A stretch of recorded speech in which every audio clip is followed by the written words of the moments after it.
Mark, easy loss to recover from last night? Yeah, I think so. I mean, we have to. It's a tied series, and we grabbed a win on the road. So, I mean, had you asked us if we'd be in this position or we'd enjoy being in this position a couple months back, I'm pretty sure we'd take it. So we have an opportunity now to get home and play in front of our great fans, and the building will be rocking, and that's something that we're looking forward to. Is it a little bit of change of mindset as well going into Game 3 in terms of hoping to generate a little bit more at the other end of the ice? Yeah, I mean, it's hard for me to speak about generating offense, but I think, sure, I mean, you look at that third period, I don't think we had a shot on goal there's a 15-minute time frame. So it's something that I'm sure we're going to address. I don't know what the plan is right now. We haven't had a meeting since the game, but certainly something that we're going to have to improve on. What changed last night from Game 1? I don't know. It's a great question. I think that both teams are going real hard, and you'll have momentum shifts here and there. And I think that we knew that Pitt was going to come out flying and give us their all. Certainly after they took the loss in that first game, that the pressure was on, and they delivered. They played great. Again, it was a 1-0 game. There were long periods of time where we were in our zone and whatnot, but I think a lot of that was also perimeter play.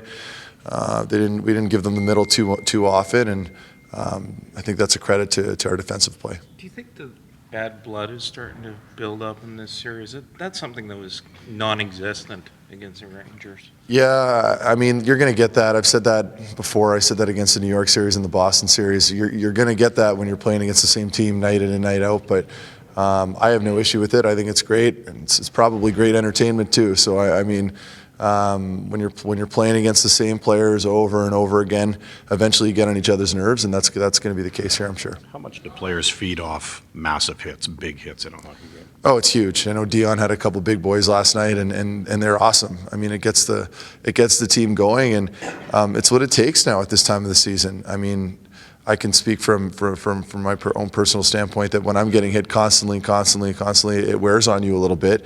Having said that, I do feel great right now, but I know that it just takes one small hit to get injured out there, and everyone's trying to do their part and playing physical, and Dion had a great game yesterday. What do you take away from this 2 games? Do you take away the fact you've held them to 2 goals, or that you were dominated, I guess, in the third period where you didn't have a shot for 15 minutes? I mean, a bit of both. I know the one positive is that, I mean, the game's right there. Even though they were all over us at times, we still had an opportunity to win that game, and we know that we can hang in there right now. So, I mean, you got to look at it that way. We know we belong here in this position. We've worked really hard to get here, and I mean, the series is 1-1, and we're able to get home now and play a few home games. So we're looking forward to it. Did you notice an animated Phil Kessel on the bench last night? I didn't. I heard about it, but I didn't see anything yet. But I mean, the guy's competitive. It doesn't surprise me. But we also make a big deal of players having discussions on benches. Does it not happen? I don't know if it's every game, but do you guys not have if you hang out with the guys long enough, you start to get on each other's nerves? Oh yeah, I mean, Carl and I have had a few good run-ins on the bench too. We're just fortunate enough to not have to do it in playoffs and have a million cameras watching us all the time. So it's normal when you're playing with guys and you're playing a physical sport and your emotions are running high, your blood's pumping. You're gonna get into little arguments, but I don't see an issue with it. Tom Pyatt was saying that he feels the pressure, the anger is building up on their side, that they're getting animated. Do you feel that too?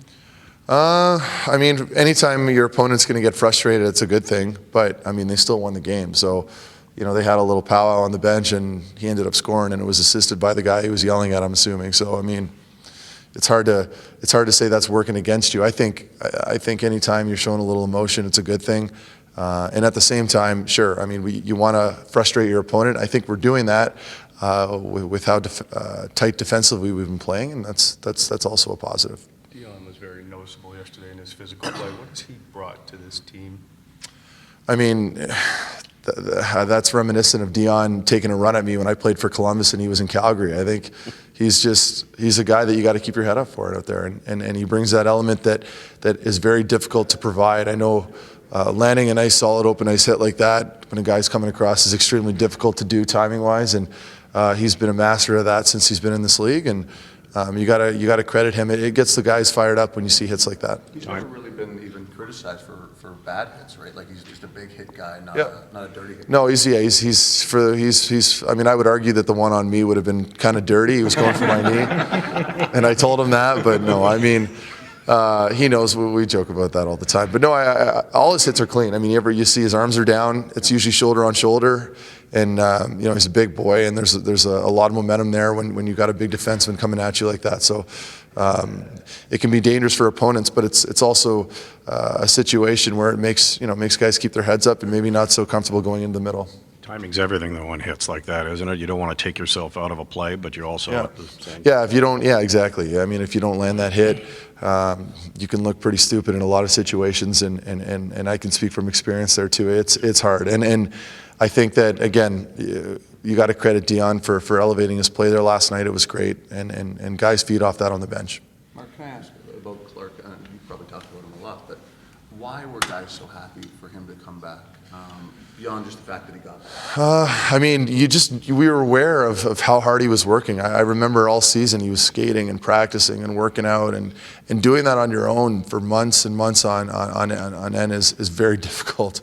It almost feels like you're alienated away from the group, and you're kind of you're out of the group. You're not with the guys all the time. It's really tough, and he's such a great individual off the ice that all the guys love being around. So having him come back and thrive the way he has so far has been fantastic. We're all so happy for him. He's a guy that, you guys have rallied around, and there's been a number of guys on this team that everybody's had an opportunity to rally around. How has that sort of added to the fabric of the team, and maybe, did it contribute maybe a little bit to the success you've had? Sure, I think so. I mean, you've got all kinds of guys that have been through some serious hardships this year, some much worse than others, obviously, but I mean, anytime you go through, whether it be a traumatic experience or a bad injury or whatnot, I think it will bring guys together and players together as a team. And, we're all like brothers in there right now. We have our arguments, we have our ups and downs, and it's great. And I think that's been the biggest difference this season, is that we just love playing for each other.